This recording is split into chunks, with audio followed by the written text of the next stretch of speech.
I actually think it's time for us to start. So I'm going to go Okay. ahead and welcome everybody. Greetings. My name is Karina Ray. I am an associate professor of African and African American Studies at Brandeis University in Massachusetts, United States. I'm so pleased to have been invited to moderate this webinar today, organized by the Africa Institute. I would like to welcome all registered participants to the last in a series of three film screening programs organized by the Africa Institute in collaboration with the Sharjah Art Foundation and the Royal College of Art in London. This program is driven by the educational mission of the collaborating institutions as a contribution to understanding through film and art the recent protest movements across the globe against anti-Black racism. The program is also designed to explore African and Black intellectual traditions through the contributions of specific figures to critical theory, art, and the humanities.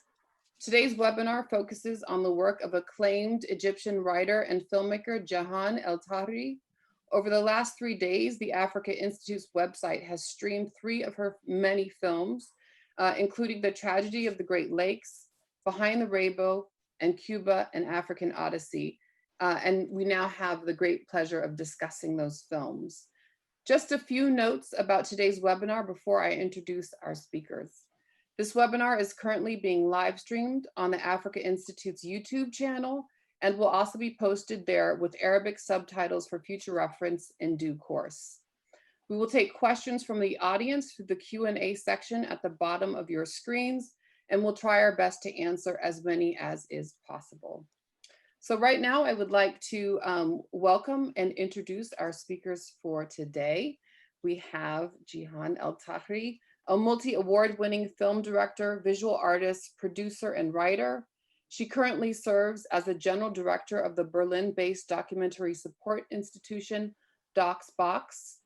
El-Tahri has been a member of the Academy of Motion Pictures since 2017, and she's directed more than 15 films, and her visual art exhibitions have traveled to renowned museums and several biennials around the world. She continues to mentor up-and-coming filmmakers in various documentary and filmmaking labs, and she has served on the boards of several African film organizations, including the Federation of Pan-African Cinema and the Guild of African Filmmakers in the Diaspora. Welcome, Jihan. Thank you for having Antonio me. Tomas is an Angolan anthropologist trained at Columbia University in New York. His interests range from African nationalism, contemporary politics, and urban theory. He is the author of a biographical study of the African nationalist Amilcar Cabral, and is currently finishing a monograph on the capital city of Angola, Luanda, titled In the Skin of the City, Luanda, or the Dialectics of Spatial Transformation, under contract with Duke University Press. This is a book I'm very much looking forward to reading, Antonio. He's an Thank you. associate professor in the Graduate School of Architecture at the University of Johannesburg in South Africa. And finally, we have Hlonipha Mokoena. Hlonipha received her PhD from the University of Cape Town in 2005. She's currently an associate professor in research at WISER, or the Wits Institute for Social and Economic Research, at the University of the Witwatersrand in Johannesburg.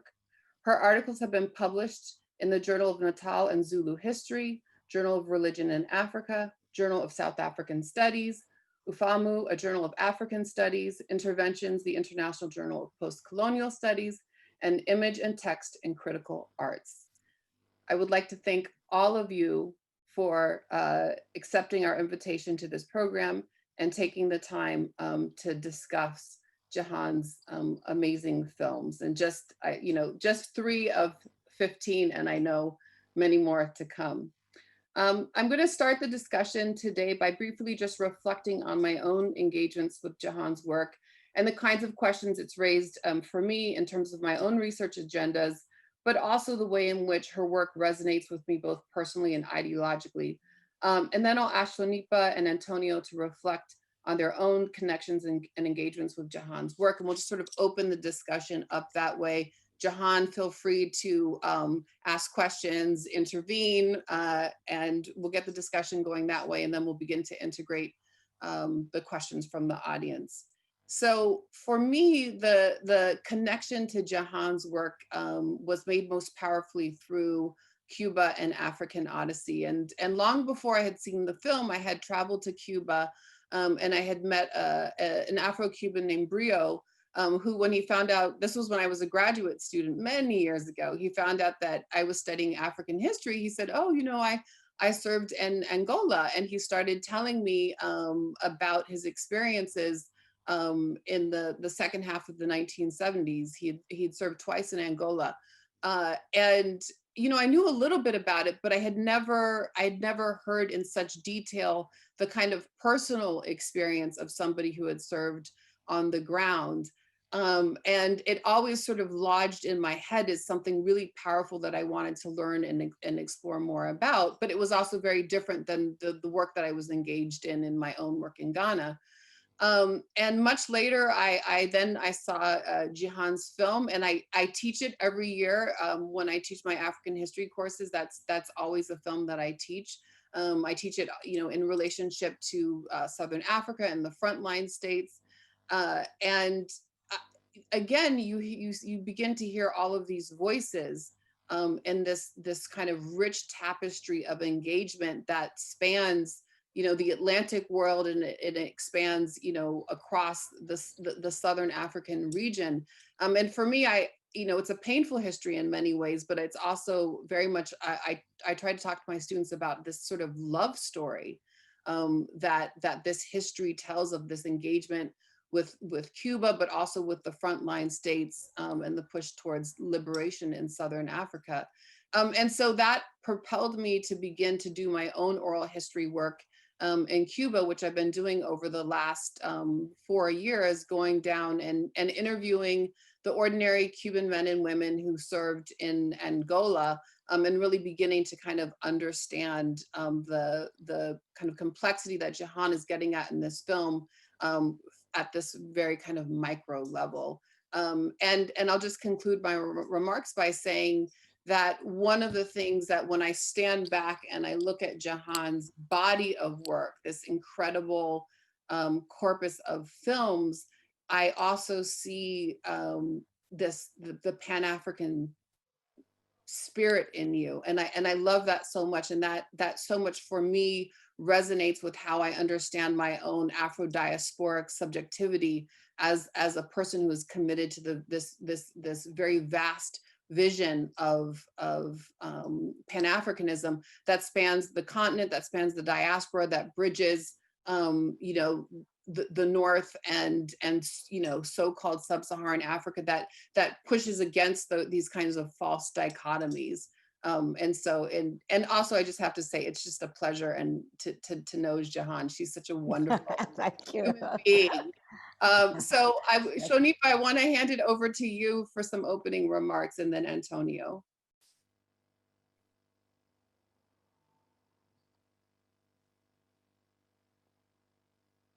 Shonipa, you have to unmute yourself.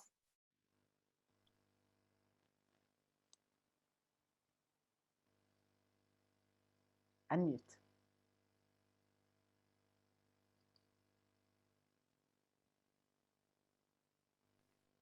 Haha. Excuse me, sorry. I was trying to make sure that nobody heard my tea clinking, my teacup clinking in the background because I'm drinking my tea. Thank you so much to the Africa Institute. Thank you, Karina, for the introduction. And Antonio, thank you so much for being on the panel with me. And Jihan, thank you for the films. I've been excited about this for a couple of weeks now. I'm gonna speak in a way off the cuff. I've prepared something, but I think it will work much better to just talk to the films. I mean, I have called the films for my own thinking process. I've called them the African Trilogy, even though essentially we have 4 films. But the Cuban film is one film. So I think the African Trilogy is the kind of sort of set of films that sets the standards, I think, for many filmmakers about Africa.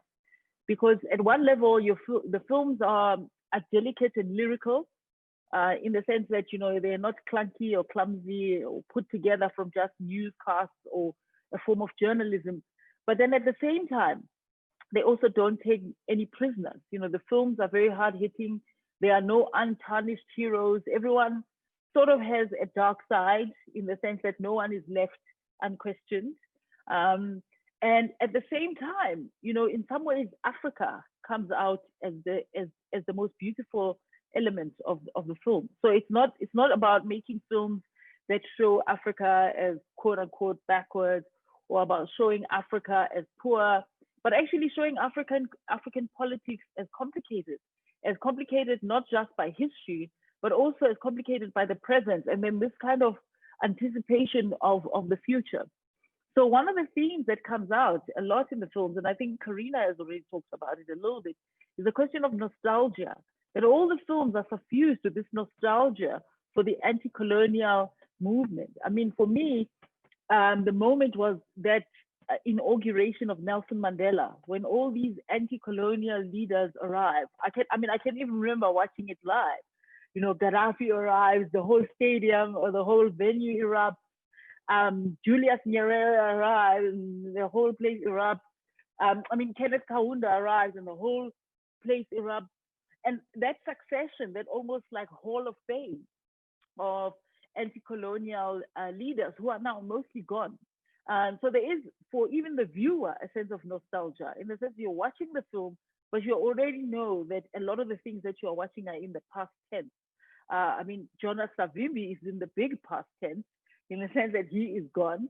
But everyone else is in the past tense in a very different, in a different kind of way, because it reflects, the filmmaking reflects on, in some ways, a kind of burden that as African scholars and African intellectuals has been put on our shoulders, how to write about the anti-colonial, or how to even make films about the anti-colonial movement without repeating that nostalgia, but at the same time acknowledging, exactly like the meddling, for example, of many European and countries and the United States, acknowledging that, but at the same time also not sort of giving a free pass to our African leaders and our predecessors. So there's always this, in this African trilogy, this kind of tension between the nostalgia and then the reality of the fact that many of the conflicts that are portrayed in the films are still going on, the politics still going on. And in the case of South Africa, the question of the ANC, what Mervyn Gumede calls the battle for the soul of the ANC, is still unresolved. I mean, Cyril Ramaphosa is now the president of South Africa, but there's still the rumblings about Zuma and Begi and where they are and what effect they've had on the ANC. So the African trilogy as a whole, I think, evokes this nostalgia, I think, for maybe a simpler time when, you know, the choice was between capitalism and socialism, you know, that grand battle of the Cold War. And many of us perhaps still wish for that big battle, or for things to be resolved into these dualities, but those dualities are now gone. And so, as I say, when you watch the films, you feel your own nostalgia, but you also feel the ways in which the films themselves are made in some ways in a nostalgic mood, because you yourself, Jihan, seem to also have this tension in the way that you think about filmmaking about Africa, that you want to make sure that people know that Africa didn't just arrive on the international scene with the end of colonialism, that there are all these other histories, the histories of the environment in Africa, the histories of women, the histories. So all these histories that are battling in some ways to make themselves present and make themselves known. So that's a bigger, I think, summary of what I call the African trilogy. The South African film specifically presents a very interesting storyline. And I'm just gonna give, for those of the audience who may not have watched the film, let's put it that way, maybe they concentrated on one of the other films. So basically the film tracks South Africa from the moment when South Africa is involved in the frontline state and basically disrupting our neighbors, Angola, Namibia, Mozambique, and infiltrating, as it were, the ANC and other liberation movements that are based in Africa. And it starts the story almost where the Cuban Odyssey ends. I mean, this is one of the reasons why I think the films are so interesting. Is some of the characters are even the same.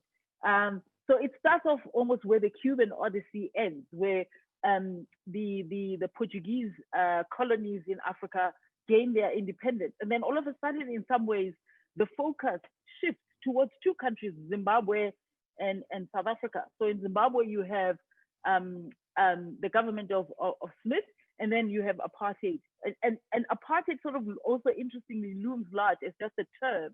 You know, you never quite get the different presidents, whereas I think in Zimbabwe, you get the sense of the white minority. In South Africa, it becomes a little bit more complicated. So the story starts there and then develops into the transition period and all the complications of transition, the negotiations, you focus on the sunset clauses.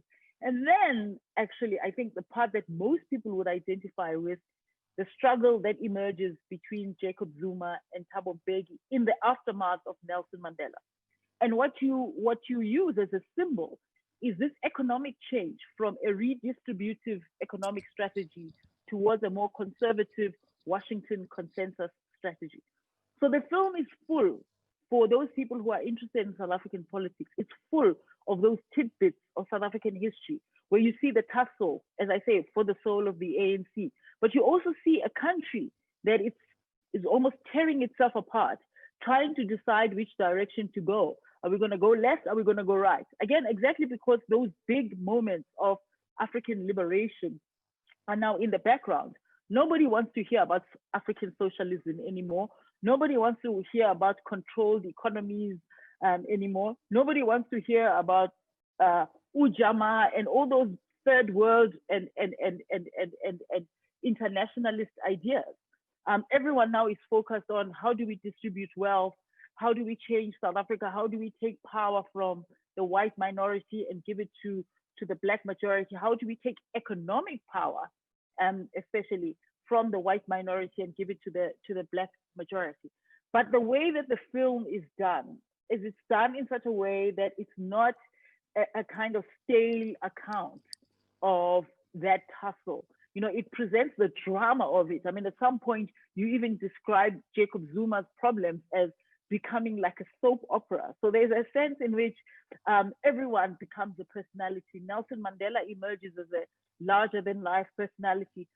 Thabo Mbeki emerges as this kind of intellectual, well-spoken. I mean, Paulo Jordan even calls him astute in his command of the English language. He comes across as sort of representing almost like a London cosmopolitan wing of the ANC. And then Jacob Zuma comes out singing Umshini Wami, and everyone goes berserk, and you get a totally kind of populist understanding of what Jacob Zuma represents. So for me, that's the lyricism, that's the mood of the film, is the way in which you manage to keep that soap opera aspect of it in check, even while you give every single person involved in the drama their moments to speak. You allow Thabo Mbeki to present his perspective. You allow Jacob Zuma to present his perspective. And then you allow the other people within the ANC, people like Andrew Feinstein and Ronnie Caswell, to also represent their particular perspective on the whole thing. So I think if I had to talk about where the Rainbow Nation is from the perspective of your film, it would be exactly this big question mark in some ways that still hangs over. What is the ANC's future? Because now there's a whole kind of futurism, partly also pushed by the COVID pandemic. So because of the COVID pandemic, some of these questions are coming back again. But well, what's the future? South Africa has just received a huge loan from the IMF. So are we back to the gear debate again, where people are going to say, well, how are we going to redistribute wealth if we're going to depend on the IMF to rescue us from our problems? So Cyril Ramaphosa, in some ways, is representing something new, but something old. And I think that's the question that you sort of leave hanging beautifully at the end of the film, when you end with sort of Polokwane and the delegates leaving the conference and departing the stage, as it were, but leaving behind this big question mark. So that in sum, if I can say why would I recommend, if I could say that, the films all three of them to somebody. And I would say watch all three, because they tell a particular story of how it is that in some ways the end of apartheid in South Africa is connected to everything else that has been happening in Africa. It's connected to the Rwandan genocide. It's connected to Angola and the struggle against Portuguese imperialism. It's connected to Zimbabwe. It's connected to Namibia. And somehow you manage in the film to present an African story rather than just either a South African story or an Angolan story, or a Great Lakes region story. Everyone is involved. And for those people who didn't watch again all three, there's a moment in the film about the Great Lakes region where Nelson Mandela is sitting on the Otaniqua waiting for Laurent Kabila to arrive, but Laurent Kabila doesn't want to arrive because he's scared that he's going to be assassinated. And for me, that's exactly that moment in which an African story is on display without actually you even needing to know who Nelson Mandela is and who Laurent Kabila is and who Mobutu Sese Seko is. It's a totally African story. It's happening and there's the drama and the intrigue. But once you know what happens afterwards, there's also, as I say, this element of nostalgia. I'm gonna stop there. And thank you again for the invitation and for these wonderful films. Antonio? First of all, thank you so much for having me, and particularly thank you so much for this opportunity to engage with this amazing body of work. I think the first time I saw the Cuban, because I'm Angolan and I will be speaking from this in this capacity, was when I was in New York, and I was with a very good friend, Dulce Fernandez, who was working on a documentary on Cubans in Angola that came a couple of years ago. And I was helping, you know, like for the historical content and so on. So that was for me the first time that I have an encounter with these amazing film. I will talk more about that. And then Beyond the Rainbow, I saw, you know, a couple of years ago, like 5, 6 years, when I moved to South Africa. And yeah, and I was in the process of knowing more about politics in this country and so on. So, but I will not cover these because I think Onifa has said enough. And I will just, you know, repeat much of she has already said. But I will just say something that was mentioned before. You know, I think it's really worth to see these documentaries as a trilogy, you know, because they are, you know, a lot of things going on, and it's like a puzzle, you know. Each part is each part, you know, gives the idea of the whole. And I really like because I think that in total they tell a story that it's not just regional, you know, in terms of the Southern African region, but it's also global, because we have an engagement with the Cold War and so on and so on. One of the things that I like about these films, and one of the things that I like about the process of Jihan, is the access that she had, you know, to bring all these, like, you know, and then you can hear, you know, these people explaining aspects of politics, as historical events and so on, you know, Zuma, Becky, Ndalu in Angola and so on. So I really find these interesting, particularly in the documentary on South Africa and the documentary of the Great Lakes, you know, because even if South Africa is like a national history, right? And then we can talk about nationalism, or we can talk about something that also interests me in these documentaries, is, you know, and I think this perhaps would be one question, it's like, is how to, because the documents are well crafted, the ways in which a lot of historical events are explained in such a short and concise way, like in 3 sentences you have the Carnation Revolution, and it's like it's just like I think perhaps this is the power of lyricism that Tonifa was talking about, but it raises the question about how to reconcile. It raises the question about how to reconcile competing histories and competing narratives about particular aspects. And I think this aspect of this documentary is more important, or it's more salient, more relevant in the documentary on Angola, because I really I find this document very interesting because I'm Angolan. I'm interested in nationalism.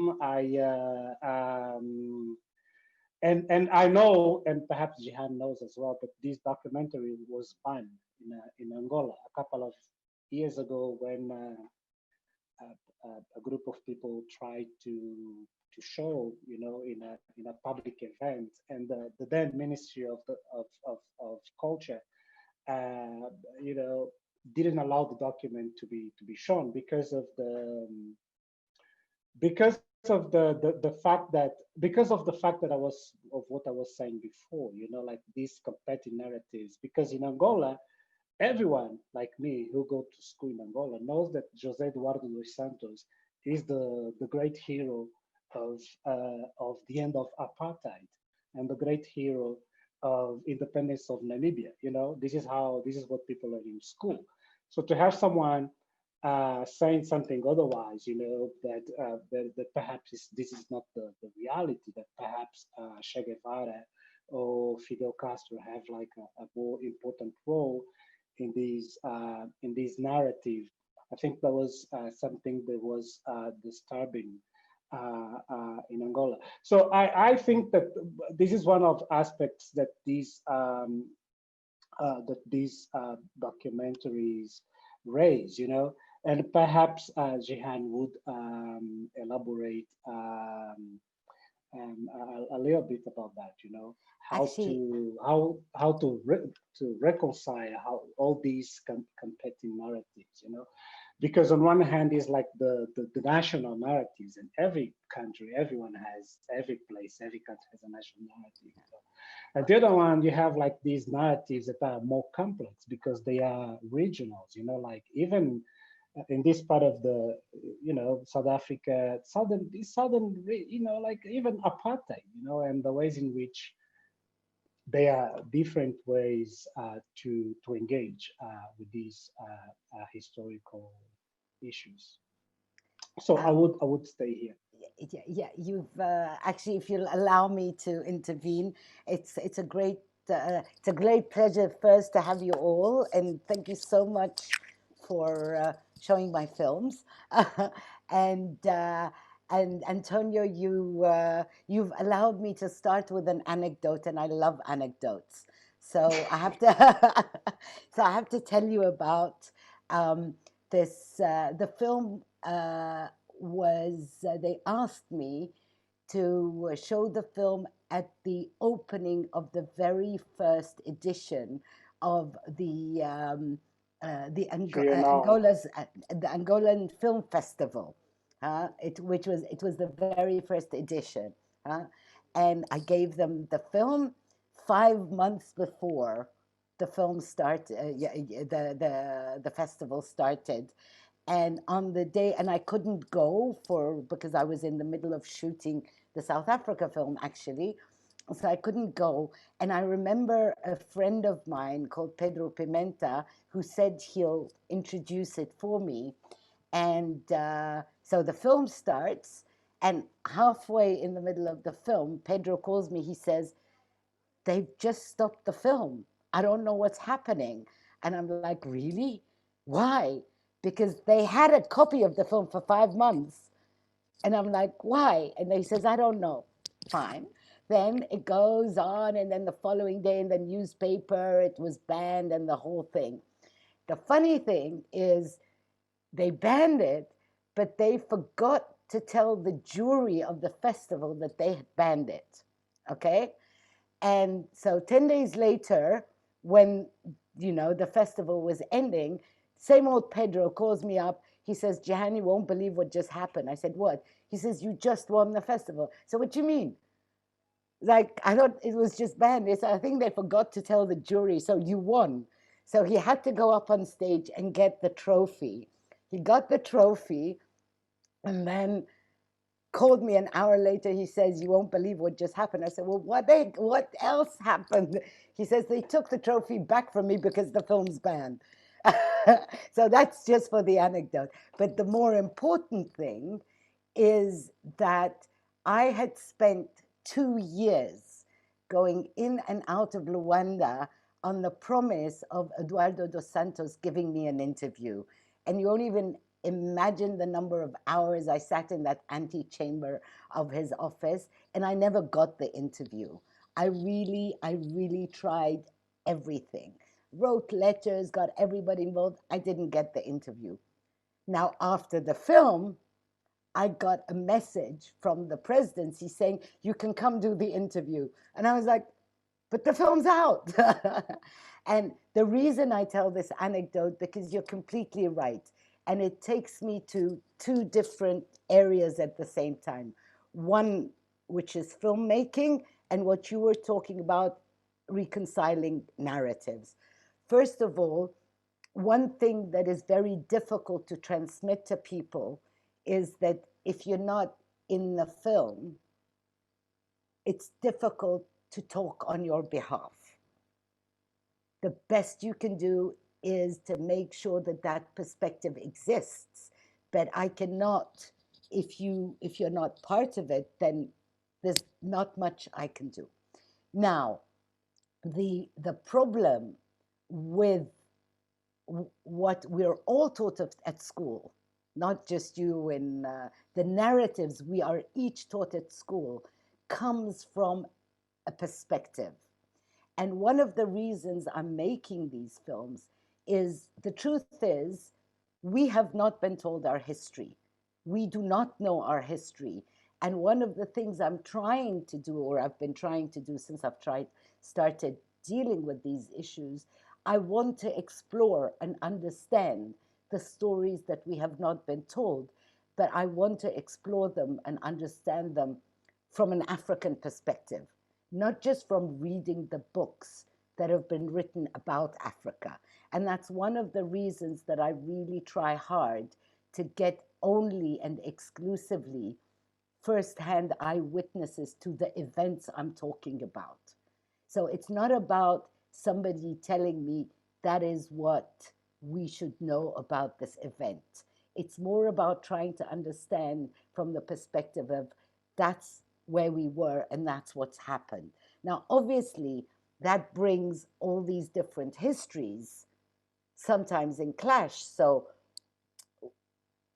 like writing, but filmmaking even more so, is that you'll always get the lowest common denominator, which is a story that everybody accepts that, yes, that's how it happened, but everybody wants to put in his part of the narrative. So I tend to try and figure out what is the lowest common denominator that I can work with, which kind of brings me a bit to what we were talking about before in terms of the nostalgia. And I have to stop here and say one thing. It's absolutely fascinating for me to see people talking about my films because one doesn't really get that a lot. So I never know how people see what I do. I only see it from, perspective of Q&As and things like that.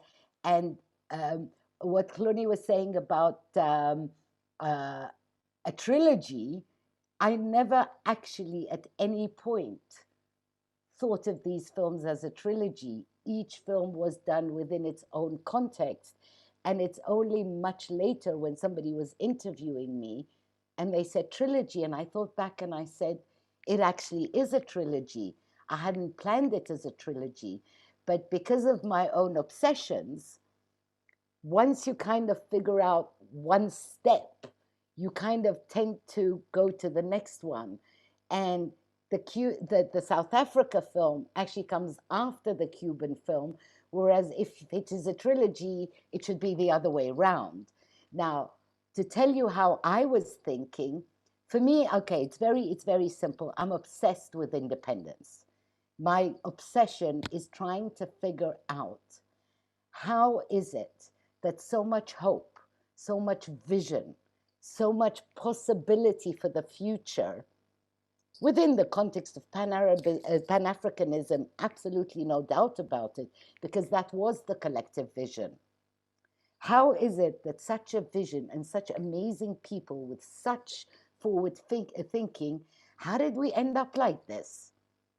I, I mean, and until now, I really need to know. I just need to know, how did we end up, each country individually and each region collectively and the continent collectively? How is it that we are in the state we're in when all the different elements for our bright future actually did exist? So that's the vantage point from where I think I start practically every film.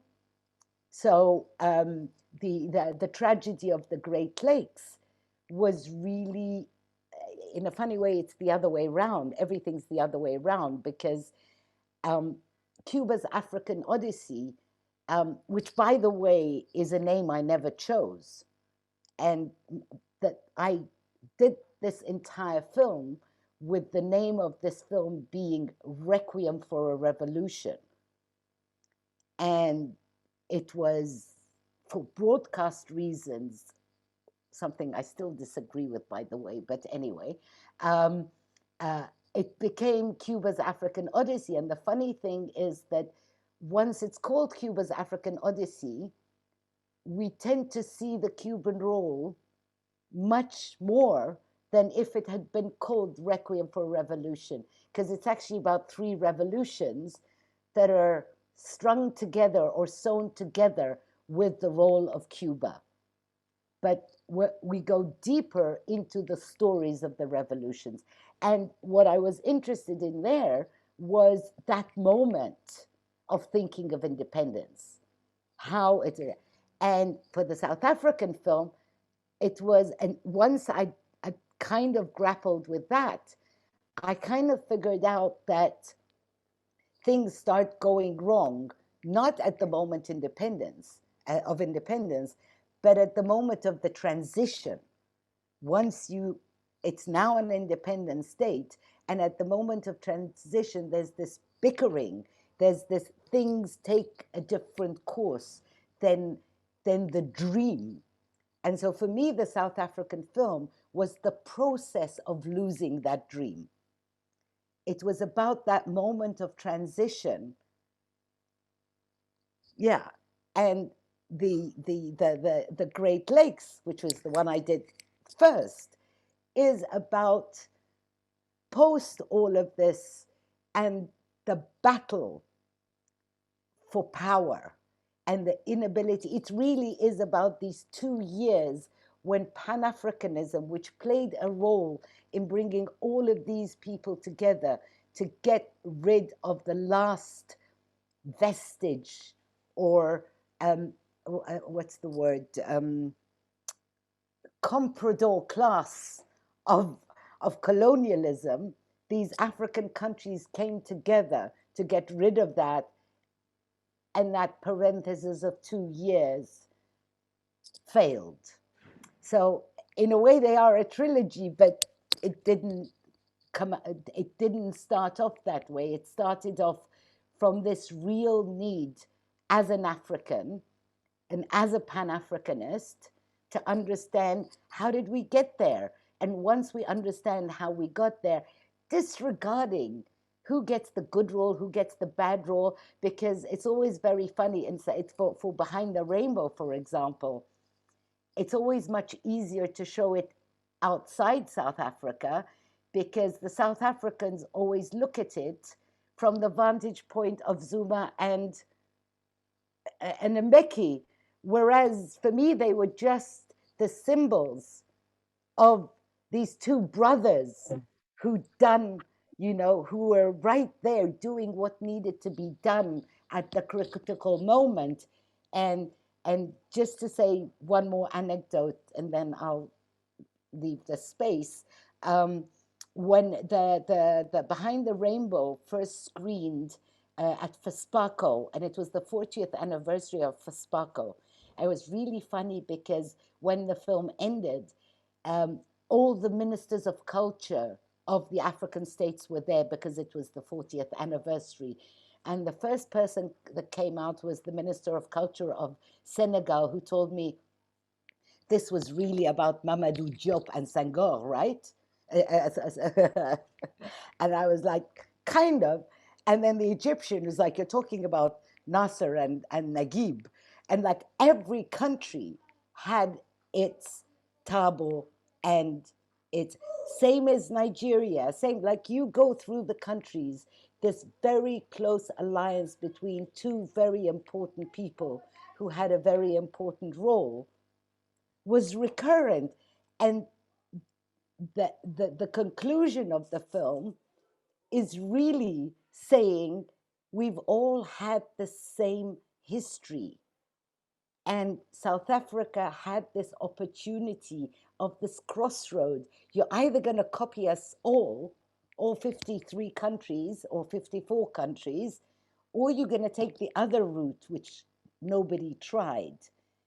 And so it was this critical moment of there could have been an alternative narrative, but voila. Jihan, if I can, I just want to come in and ask a question.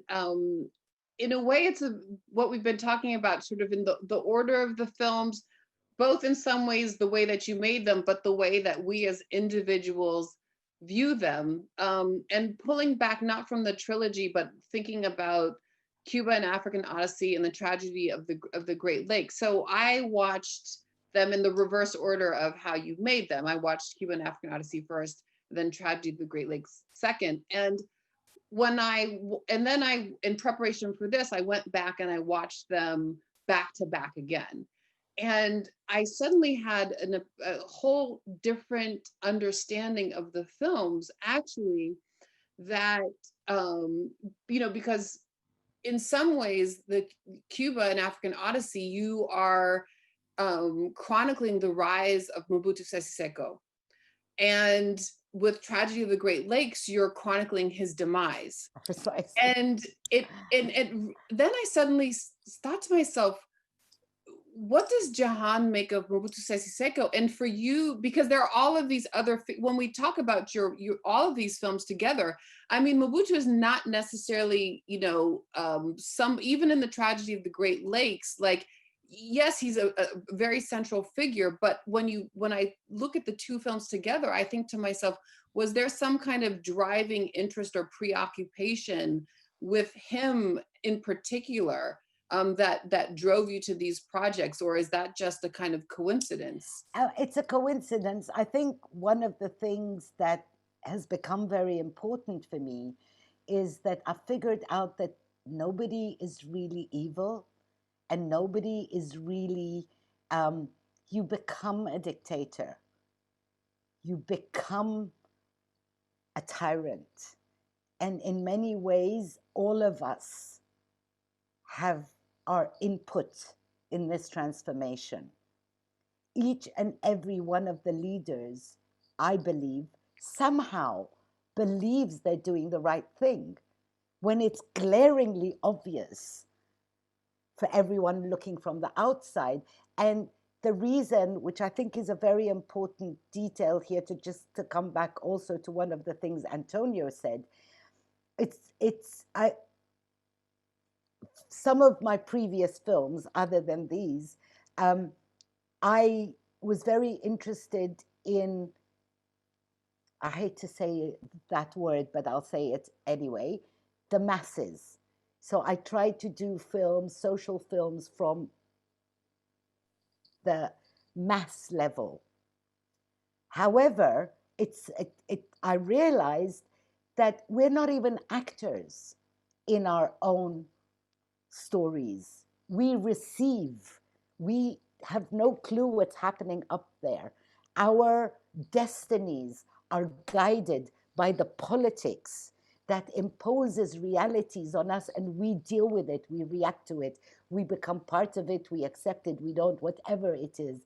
So I then started, that's where I think The Great Lakes is the first film in that switch of the way I make films, is I realized that I really have to understand the decision makers. I have to understand the process, what they were thinking, how it played out up there, because our destiny is attached to what was playing out up there. And that's when I started getting interested in the decision makers and understanding their entourage, understanding who hated who was friends with who. Wars happen because of things like that, you know? And that's why, for example, in Behind the Rainbow, the very close alliance between Thabo and Zuma was a golden age for the ANC. Their fallout was part of what dragged the ANC down. Personal relations are so intertwined with politics, and thus their reflection on our populations. And I do have to declare that I do have one exception, and my sweetheart is one guy, and that's Amilcar Cabral. Amilcar Cabral, for me, is someone who had a future vision far beyond anyone, because he was dealing with issues in a much anyway. Someone who wrote a book about him. I don't think I'm in a space to talk much, but and again, it begs the question about our heroes and our icons. Another thing I don't want to do. I don't think I'm in a place or or the desire to break our icons. We have so few of them. So I'm not there to break any of our icons. We need them all, but we need to understand them, huh? Which is part of the reason I didn't really address Mandela a lot, because I personally believe that Mandela could have interfered in that clash between the two brothers and stopped all of this in no time. But it didn't happen that way for reasons I understand, and all of that. But a lot of our icons died before they were put to the test. Lumumba died before we know who he is. Amilcar died before we know who he is, in the face of power. And I think the issue of what power does and how power, then once you're in power, and that's why in the South African film I talk about losing the dream, you suddenly have to deal with the reality of governing. And governing is a completely different set of skills that you need than leading a liberation movement. So maybe the real question is, should liberation heroes have governed? Should they have ever governed? But, you know, maybe that's the next film. I don't know. Go ahead. If I may, I have a question. But first of all, I have to make a confession. That was the first time that I saw that the Cubans, the Odyssey in Africa, is a two-part documentary. Because up to now, three parts. Okay, you know, because you know, it's the material on these historical events, the Cubans in Angola and so on. You know, so there are so few materials that that this film, I think, has circulated, you know, on its own, as if it was a documentary specifically made on the interventions of Cubans in Angola. So it's very interesting. That was very interesting to me to know that how you frame, the whole involvement of the Cubans in Angola, through Congo, and then Guinea-Bissau, Amica Cabral, Carnation Revolution, and so on.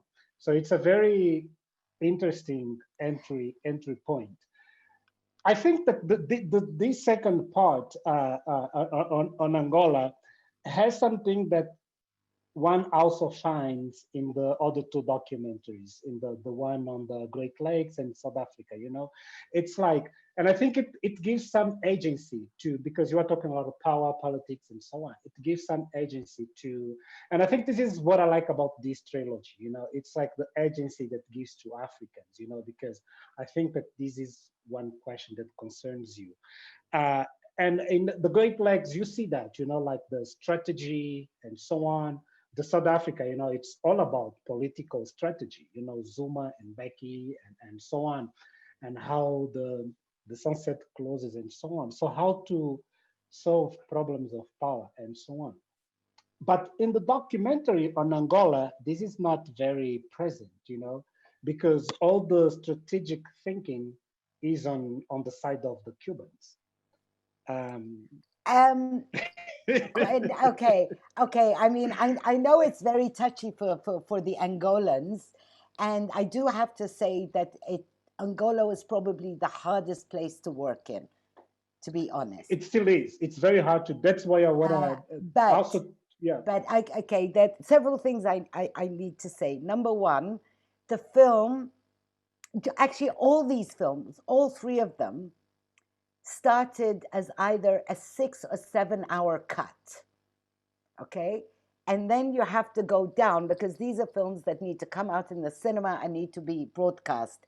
So you kind of slowly get them down to a manageable level. And ultimately, you can only tell one story. Okay? So I have so much material, I can make 5 more films but of all of them. Now, in the case of Angola, I don't want to get to the case of Angola immediately. One of the things that is really important is how this film changed, okay?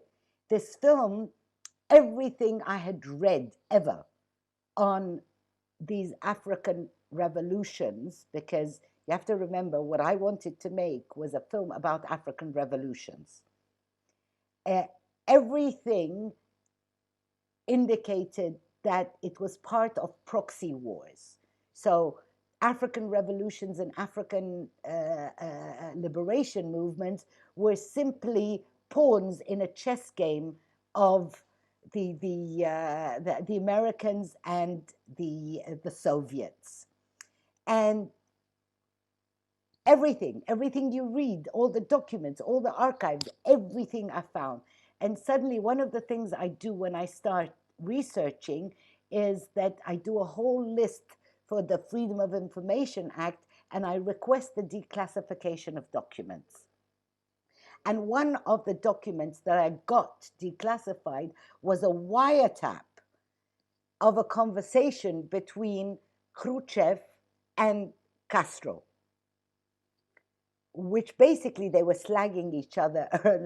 And that was in 1964. And suddenly you say, well, hold on a minute.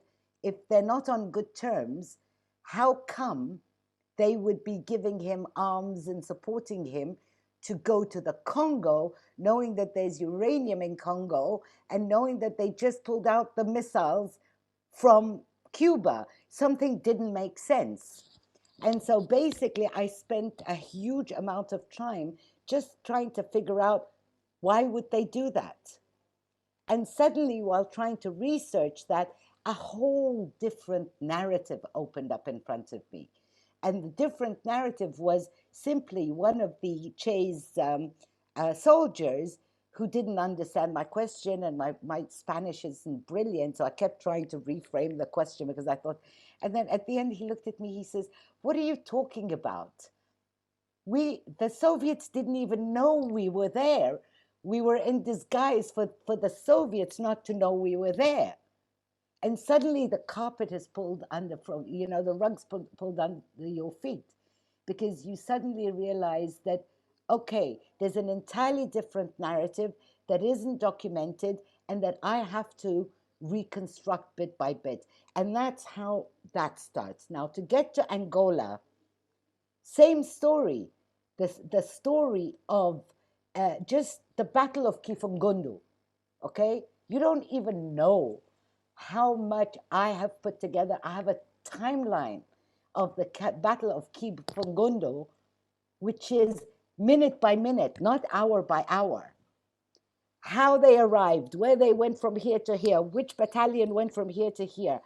And I talk in the film about Quito Cuanaval as though it's more or less one battle. There were 18 different battles, okay? The Lomba River battle. So trust me, I have a chronology that is almost hour by hour of every single battle. But I don't think that splitting hairs is, or pleasing anyone, country, leader, or population, is the issue. What is at issue is trying to grapple with what happened and why and where do we go from here. Because I'm only making these films for us to move forward. And if you look at my films, they always start with something that happens now, and they're circular, and to come back to now, because I am interested in trying to understand how do we move forward with this knowledge. And so in the case of Angola, it doesn't really matter who was the hero. What matters, was it the Angolans or the Cubans? They were on the same side. And being on the same side, yes, it became very touchy at a certain moment. But, you know, go back to the Lomba River. Well, you know, without the Cubans at the Lomba River, we wouldn't be having this conversation. We wouldn't be even having it. So I'm not going to get into all of this. And that's the good thing, is that ultimately, like, for example, in the South African film, everybody was saying, are you for, yes, you're for Zuba, or you're for, and like, it's none of my business. I'm neither for this person or that person. I'm trying to figure it out. And I also did a trilogy about Egypt, and everybody tries to pin you down. Are you for this person or for that? I'm for no one.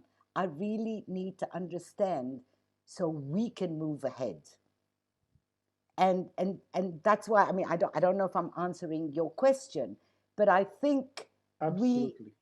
there is a moment where collectively we need to rise beyond all of this and take what Cloney referred to as nostalgia as the springboard.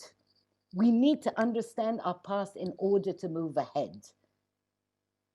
And so it's kind of nostalgia, but it's a way to use and respect our past. Respect it. We have to respect our past, where it's coming from, but in order to learn lessons from it, where to go, where not to go, how to work together, and not just, you know. Shonipa, I wanted to have you come in before we get to some questions that have come in from the audience. Yes, yeah.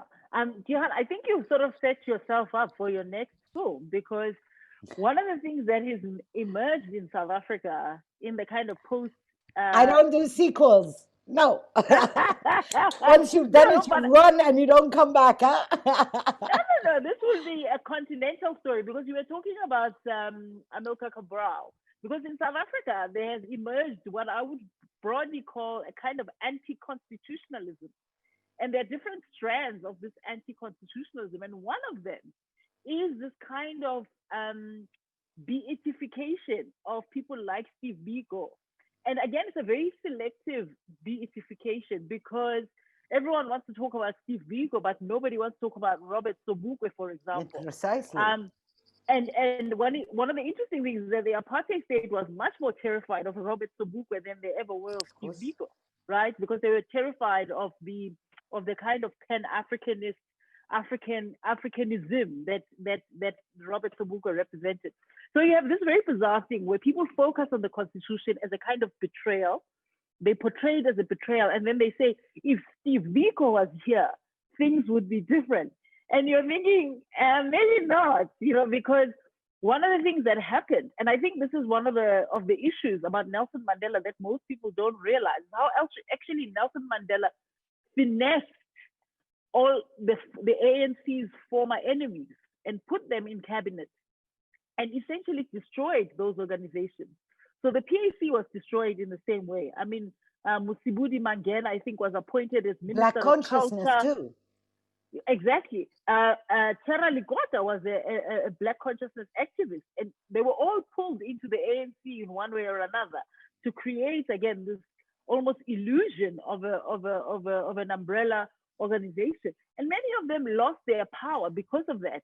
And so this whole question of kind of, I think Dambudzo Marechera, the Zimbabwean novelist, Yes. has that refrain, where are the Black heroes?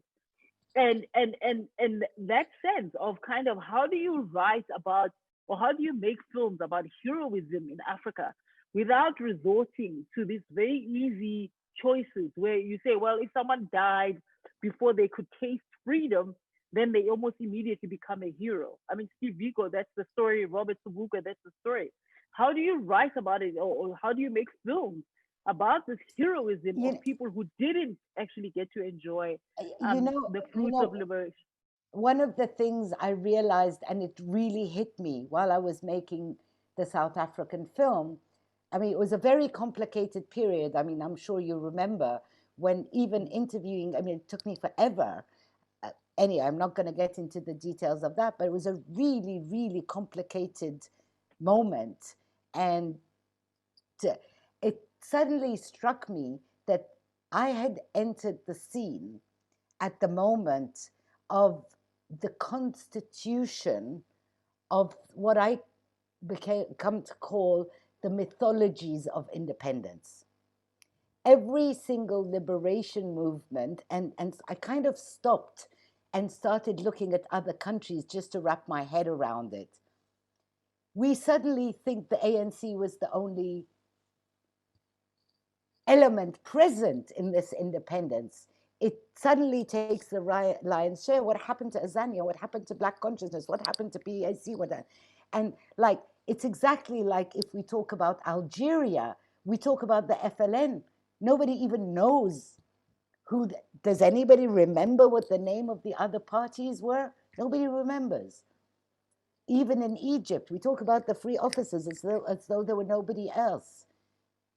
Zimbabwe, we kind of remember ZANU and ZAPU, but nothing around it. And I think when the liberation movements come to power, what happens fairly quickly, or within that moment of transition, is to kind of filter out other noise of important I mean, Angola is a good example too. How they participated in that moment of independence, rather than bringing everybody in and saying, how are we going to do this together? It then, and I think in the film, I can't remember which film it was, but I think in the Cuba's African Odyssey, where they negotiate in a hotel. And it's really about who's going to get a bigger share than who, rather than how we're going to all sit together and make this an amazing collective work. And that happened in South Africa, and that happened in every country on the continent. Yeah, every single one of them. And I think these mythologies of history, we're what, 60 plus, 60 actually years later, I think there is a moment where we need to hand over this history to the next generation with kind of, we're grown-ups now, and you can give each his due. And it's important to do so. It really is. It's not who's better and who's worse, but so the next generations know that there was diversity, that there can be diversity, there can be different perceptions, but all fighting for the right thing. Like, okay, I mean, that's why even someone like Savimbi, I learned so much about Savimbi that, I know where my heart lies, but it was complicated not to give him his due, I you noticed know? that. Because it is, I mean, like, I'm like, I mean, I'm not going to get into all the details, but the kind of documents you receive, it's people end up being on the right side of history or the wrong side of history. But, and each one has his personal choice. But I think in terms of independence, that moment of decolonization, it's just a moment. I don't think until today we have achieved decolonization. And that's what we need to address. It's not about who's better and who's worse. And it's not about who gets the lion's share or who should get, a golden star in his copybook. It's where do we go from here and how, especially at a time today where we're talking, especially the context of what we're doing right here. It's about Black Lives Matter. It's about we matter. Every one of us matters. Voila. I just want to say something very, very briefly. One of things that I like very much, about beyond the rainbow. Behind. It's like you, yeah.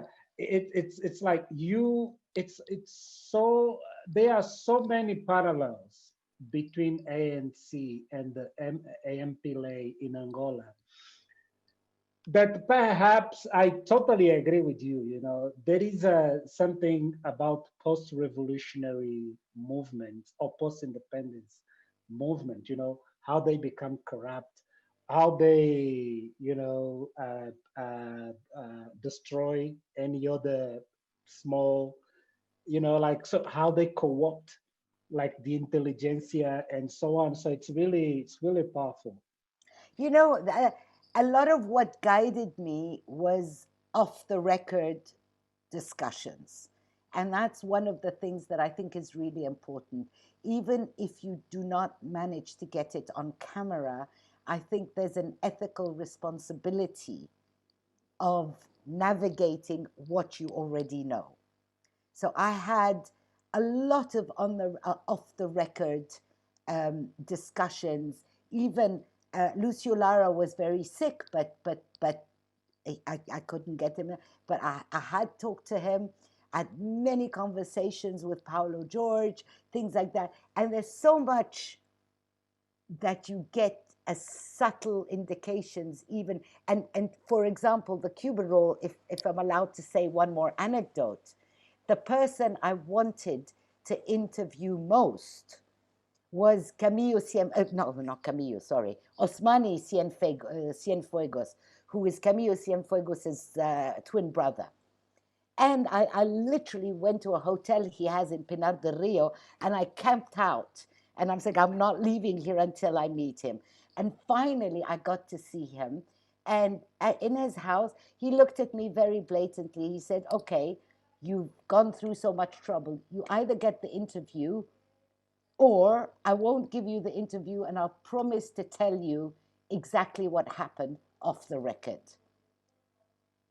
And it was a killing moment because I wanted him on camera and I had to choose. And ultimately, I chose not to have him on camera because I knew with the complexity of the space and what I can access and not access, and the official line, I needed someone to hold my hand. I needed someone to tell me, don't go down that route. And there are lots of sequences that are brilliant that I have that I pulled out because I knew otherwise that this could be dodgy. And so, yeah, there are elements like this. And I think I think I have a couple of questions here. I don't know whether it's whether I should address them or not, about the filmmaking and about the archive, because I think the archive is really important. It's important within the context of Black Lives Matter, within the context of the debates happening now about restitution, and within the context of how we reconstitute our history, how we contextualize in there. Because one of the things I tried to do is to first use everything that I could that is local. The months I spent in the bowels of archives. In the Congo, for example, you have an entire register of logged archive with my handwriting because I wouldn't have had access to that archive otherwise. You know, I said, okay, the deal was you give me 6 minutes of unused archive and I will log this entire pile for you. And I had to negotiate all of this. Like, it took me 13 months to get into the Cuban archives. Huh? And of course, all they wanted to give me were just the already cut films. And my issue was like, no, I need to go in to see the rushes.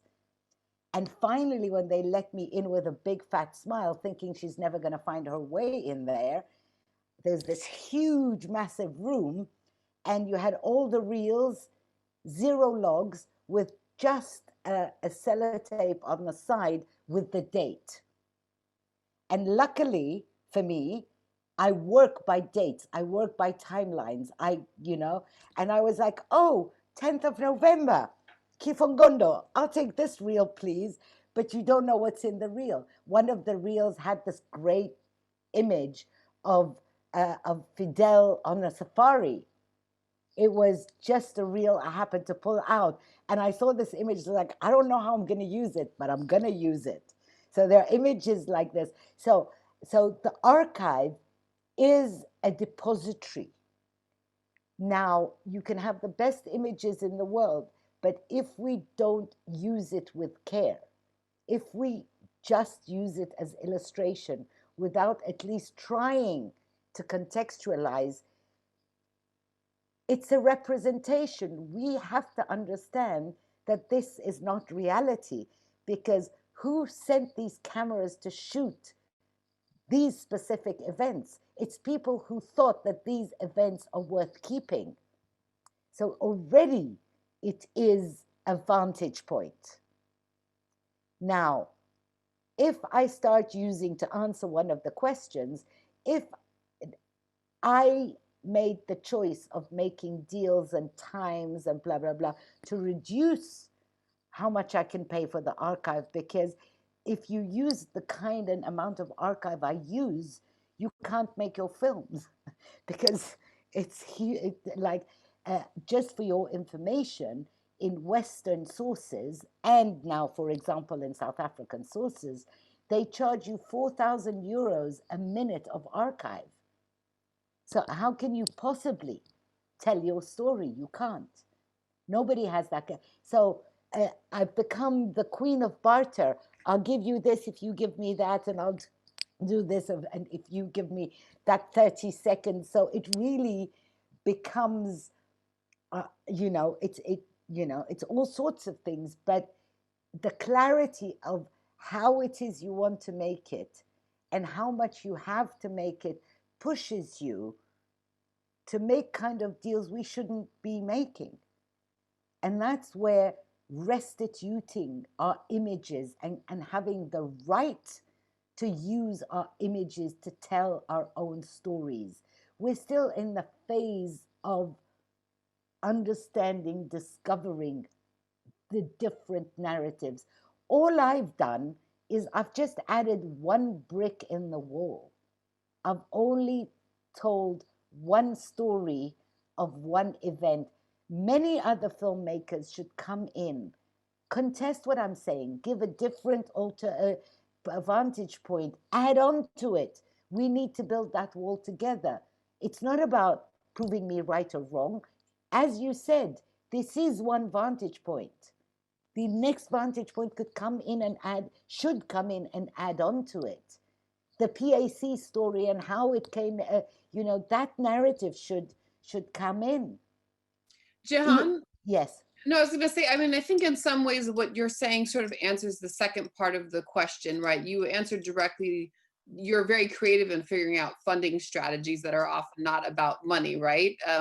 But the second part of that question was really this question about the kind of presence of women in many of the films, and I think this one was referencing Cuba and African Odyssey, but that they don't figure in the films speaking on behalf of themselves and their own experiences. And I'm guessing your answer is that that's the next film, No, that made by somebody else. I'm not gonna shy away from this. And you can shoot me down. All of you can shoot me down if you want. I'm not very good at political correctness because I don't really think this is a time for us to be politically correct. We're making the baby steps of piecing together. We're just finding pieces of the puzzle and trying to understand what on earth happened. And this is a question that is asked to me every time I show my film, every screening, as a woman, the voice of the woman, okay? And the presence of the women. If Cecilia Sanchez was alive, she would certainly be in there. Huh?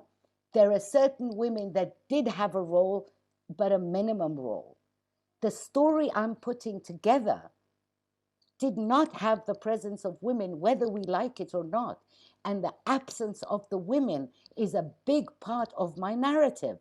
Their absence is just as vocal as their presence, as much as the absence of Nelson Mandela, whom I had actually interviewed and decided not to use.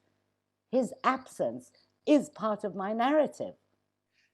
But Jihan, I mean, if I can push you a little bit on that, because I think in part the absence, is particularly in the Cuba film, of women is in some ways because really what in the film, the voices that we hear are really of those both the figures at the top, whether in politics, decision makers, decision makers, right? Only, and yeah. In the oral history project that I've been doing, I've actually been interviewing a lot of Cuban women who served as doctors, as nurses, as school teachers in Angola. Absolutely. So they're there, but they're really embedded on the ground, and they're doing a different kind of work. So I think that is also part of the absence of women, because they're not, and that's that there is something to be said there. No, let's just make. I'd like to make myself clear. I'm talking about the absence of women in the decision-making process of that period. There are people who were important, but were not decision makers. That's why someone, for example, like Sue Rapkin, because she was part of the underground decision-making process when Zuma was in Mozambique. She had a very specific role, and she was there. She knew what was happening inside the kitchen. So when she would speak to me, she would speak to me from that vantage point. Now, it's very easy for me. There was another person that I interviewed and was in the film, and I had to go back and cut her out because she refused to sign a release form, was Belekambete. Belekambete, she was like really part of the film, but she refused to sign a release form, so I had to cut her out. So these things do happen. So just to be very clear from my perspective, I am not going to add women as a token. I try to figure out the decision-making process, and if there's a woman that I can access and is there, I will definitely include her. Hallelujah. But the time frame and the narrative, like had I been talking about Cuba's medical support, there would have been amazing women. but that was not my story. Right. So how do you stick to the narrative because you're only telling one story? And how do you maintain the understanding of the decision-making process? Are the story I'm telling, and I'm not going to water it down because I feel the responsibility of the little brick I'm adding to the history, just so as a woman to add a woman, or to add a woman to be gender equality. Voila. No, I hear what you're saying. I think, but that's what I think it goes back to what you were saying earlier. There are multiple different perspectives and stories that have to be told. And that is the one that brings the voices of Cuban and Angolan women into that story is a different perspective. And that's a story that, you know, we hope that somebody will tell Absolutely. in the future. I wanted just to turn to two questions that I think I can link together. One, which Karina, do you mind if I just, before we Yeah. move on from this issue? Yes, I just want absolutely. to make again, I think it's good that Jihan is tackling what I would call this kind of feminist tokenism, where, or sometimes I call it Coca-Cola feminism, where people just want kind of women just for the sake of it. But in South Africa, it's particularly important because of what happened between Nelson Mandela and Winnie Mandela. So Winnie Mandela sort of became a kind of a I symbol. tried Winnie. I tried everything. Damn, did I want Winnie? Exactly. Because actually no one, and this is one of the very interesting things, one of the only people that Winnie Mandela gave an interview to was V.S. Naipaul, of all people. And it caused such a controversy because V.S. Naipaul was not at all sympathetic. He really wrote a very damning and very unflattering kind of mini biography of Winnie. And I think at the time she didn't understand who V.S. Naipaul was, and she gave him an interview. But every other person who claims to want to write a biography of Winnie never got an interview. So Winnie Mandela, yeah. I mean, I call her I really thought it was really very important, especially her relationship with Thabo was crucial at a crucial moment. I mean, I sat in front of her house for days. I sent everybody I knew. Zinzi, may she rest in peace. I literally harassed the living daylights out of her. But like Eduardo dos Santos, ultimately, if you've tried everything, what is it I can do? There's nothing I can do. Yes, and I think it's a very, very important issue to talk about as well, where somebody actually does not want to be a kind of biographical subject. And how do you deal with that? And as I say, Winnie Mandela is somebody who actually refuses to be a biographical subject. So every single biography of Winnie Mandela that exists was written without her consent, without her imprimatur. She didn't want anybody to actually, she didn't want to confess. I mean, this is one of the things that is so interesting about Winnie. She was anti this confession culture. She didn't want to talk about. There's the film that Pascal Lamche did with Peter Maracuba helping. That was really the only one I've seen where she speaks a little bit, and just a little bit, and only about what she wants to address.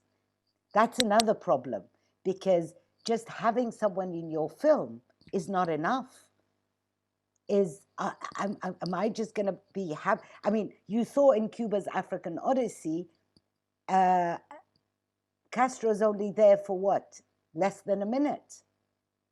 Because everything else he said didn't have place in my film. It doesn't have place in my film. So, I'm not just going to put it in because it's Castro. I'm not just going to put it in because it's Mandela. I am telling a story from the vantage point that I'm trying to transmit. I'm not pretending. People who say that films are objective, hell no. There's strictly nothing objective about my film. I have put this together, every piece. Anyone who's funny, I've decided that they're funny.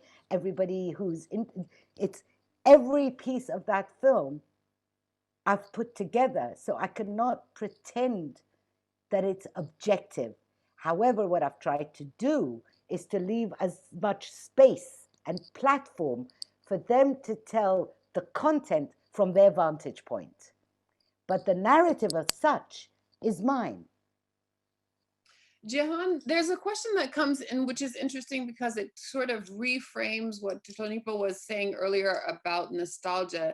And it asks, you know, in these films, and I think maybe it's meant to say at the end of the films, not a kind of nostalgia, but a melancholy, not for what happened, but what would have been if the circumstances were different. And so you may want to respond to that. And then another one that came in through the Africa Institute channel, which is to ask about all of the figures that are really doing a lot of the groundwork, and you show them, right? You show them, they're there, but they really remain in the shadow. And you already said you don't want to do a sequel, but this may be something that you want to address, kind of I mean, it's an incredible film because you see all of the extraordinary cast of characters on so many different levels that really are how the story comes together. And actually for me, it reframed, you know, the Rainbow Nation is in some ways this kind of aspirational claim to something that doesn't exist.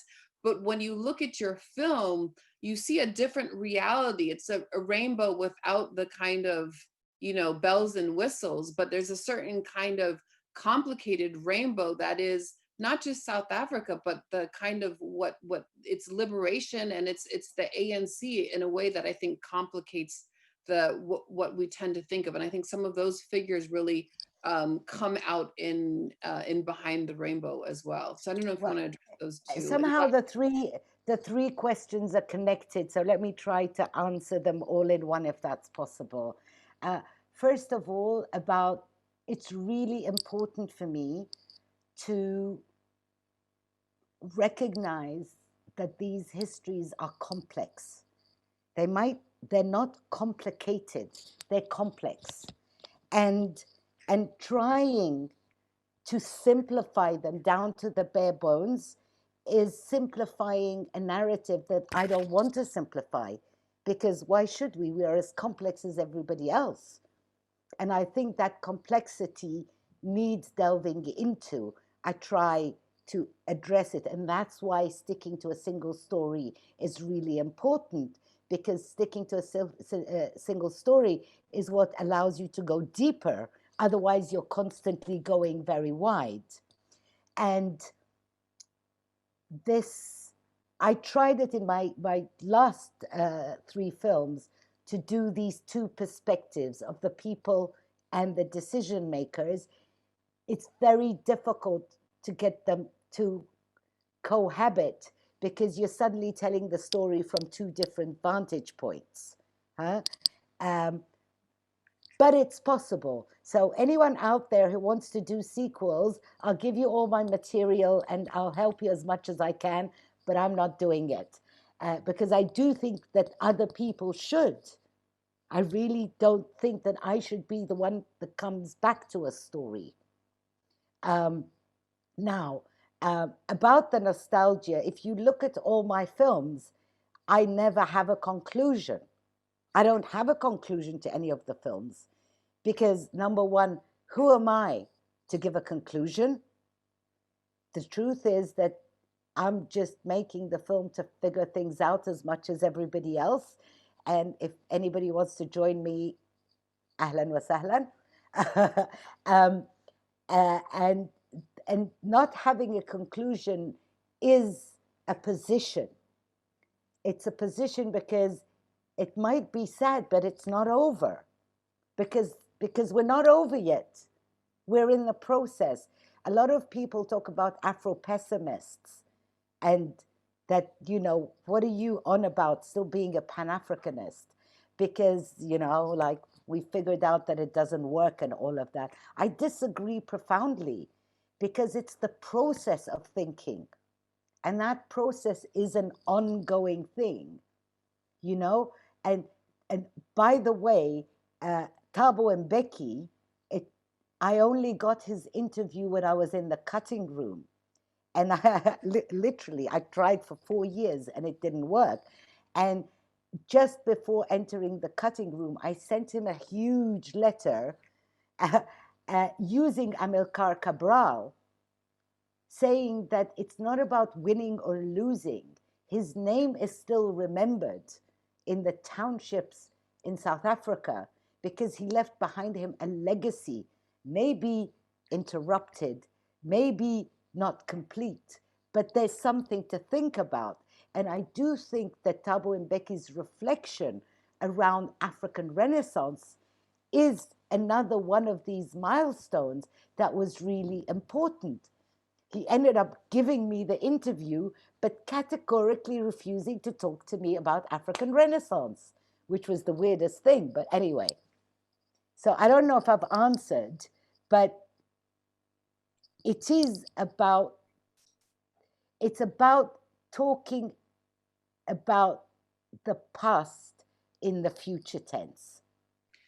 So, Jihan, if you don't mind, I just want to turn it over to Shonipa and to Antonio for just some short concluding thoughts, remarks, questions that you may want to leave us with before I conclude, and then Salah Hassan will come in for some short remarks as well.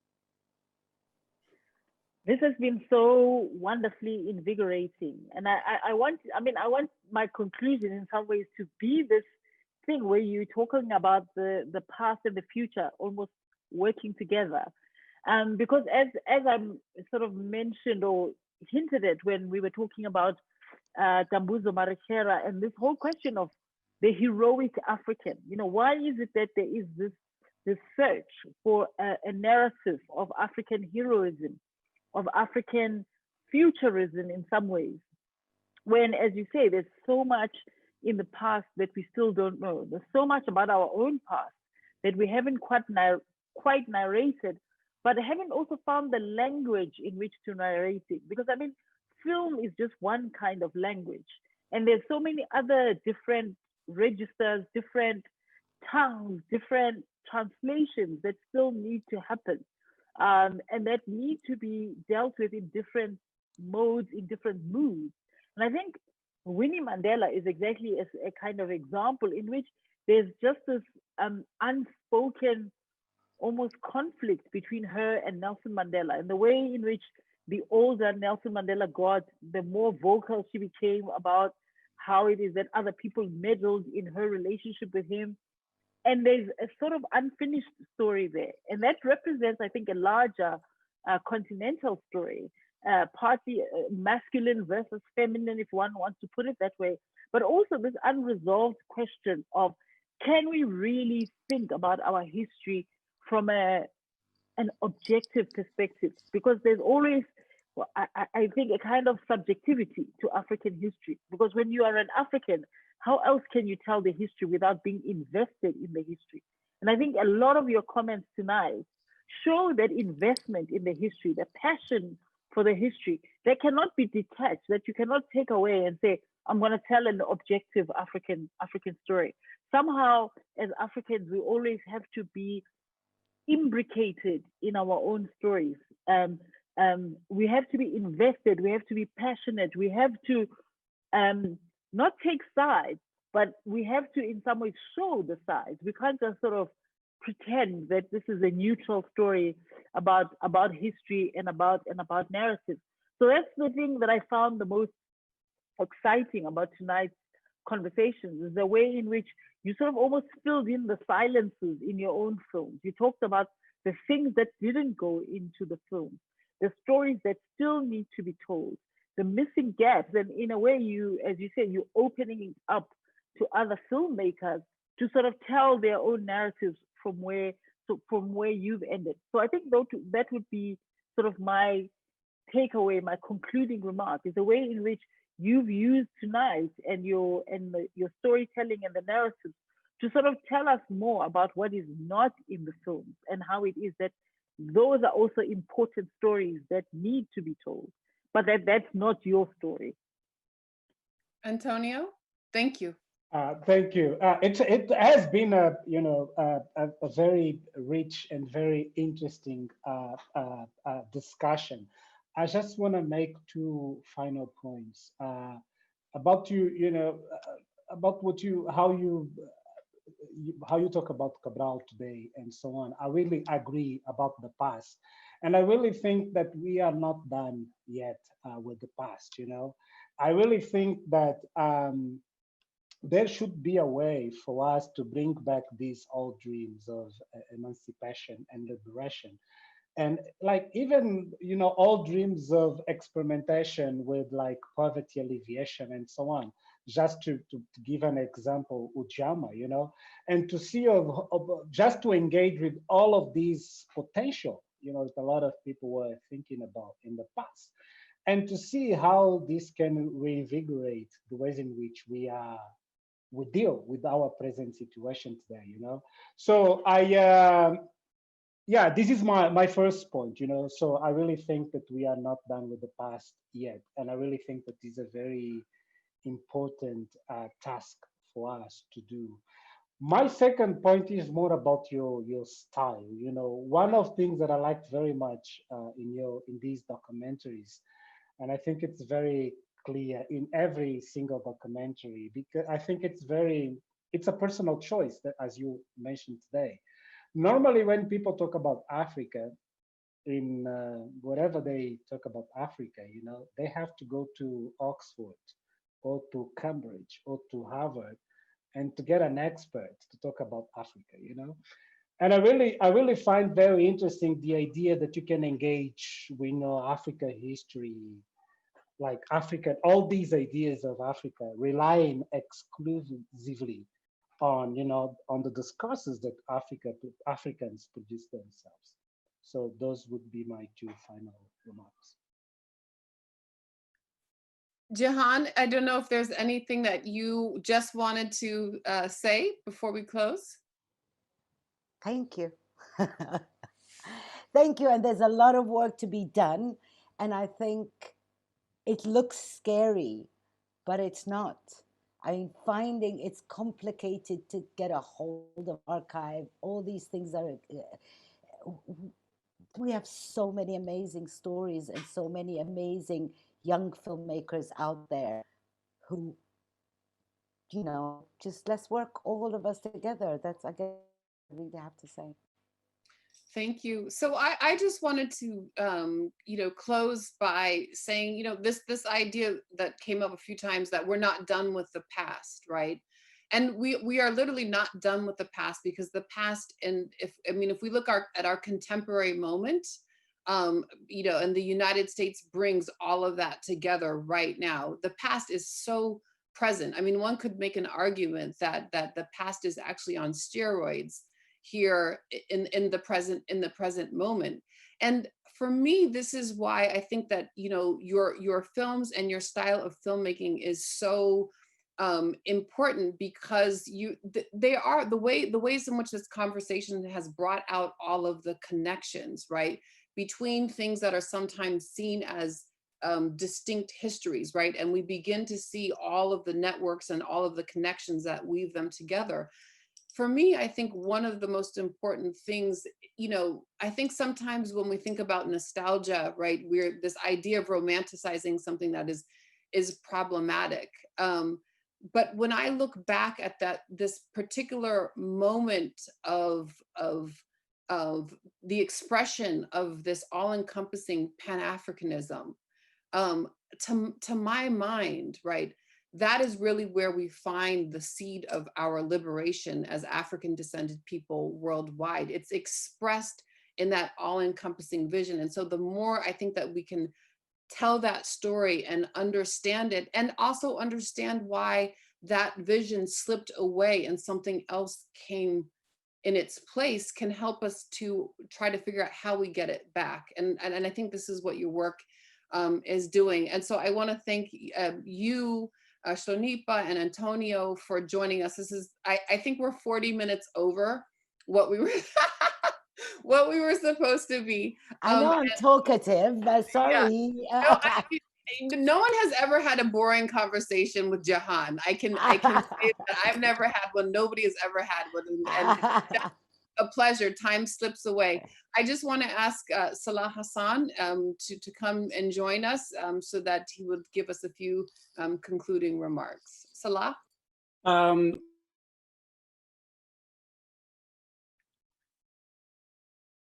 You have to unmute yourself. Yeah, okay. Well, thank you so much to everyone in this session. Shlonipa, Jihan, Antonio, and Karina for really moderating this and all the intervention. This has been every time from when this series began with John Okonfo's film, then Mancha's film, and you form a great trilogy. Anyway, I mean, if we talk beyond the film, I mean, you really brought together lots of issues, and it has been, each of them has been great in its own way. So I couldn't really compare or choose, especially that you're great filmmakers, but you're all friends. So, so thanks to all the filmmakers. Thanks to Hour Al-Qasimi for moderating this. Thank you for the earlier conversations, Ghislaine Tawadros, and many of the people who participated. Bonaventure, Jihan herself did one with Mancha. So it has been a really enlightening conversation. For the purposes we really, how we designed this program, this worked in many great ways. But I also want to thank my own colleagues at the Africa Institute who really worked very hard behind the scene, from Sat'an to Sharif to Vijay to everyone, Hajar. It's a long, it's a kind of a team effort to make this. And I think we learned a lot about webinar, and I'm proud that we are actually pioneered this before everyone else picked up on it and started doing webinars. So anyway, and also I want to thank the attendees. Amazingly how in this one, people like this, names that I could look at, it remained within the same people we started, they remain throughout the conference, which tells you that going 40 minutes, it doesn't matter. It was a very interesting, engaging conversation. I just want to say that this concludes this series of films, and screenings and discussion. I mean, the Africa Institute continues with all its activities. There will be a season that focus on different countries. We started with Ethiopia, we're going to go to Ghana, perhaps South Africa, Morocco, other places, but it's 50-something countries, and we have 50-something years to focus, but there will be, of course, many others to come. So thank you. And it just one reminder, it's amazing how in all these three films, like there's some thread that remind me of the late Okwi and Wezor, who actually proposed, was invited to curate the next Sharjah Art Biennial. And he proposed a title that's amazing how it's the thread that brought all of this together, which is thinking historically in the present. This will be, of course, curated by Hour Al-Qasimi with the assistance of a work group, which is as a homage to the contributions of Okwi. But it's amazing how the thread is this idea of thinking historically in the present becomes, I would say, the overarching theme of all of these conversations. So thank you, everyone. And with this, we conclude the Can I just jump in and please, I would like to thank all the staff of the Africa Institute, Sat'an, and Hour, of course. They've been absolutely amazing because I've been following all the panels and this one. And thank you, Africa Institute, and voila. Thank you all, yourself and Karina and all of you. Merci. There will be many to come. This is a place for Pan-Africanism. So Antonio, Shlonipa, feel free. When the COVID is over, you're all invited. Okay. Bye-bye. Thank you. We're definitely coming. Thank you so much. Okay, thanks a lot. Thank you. Bye-bye.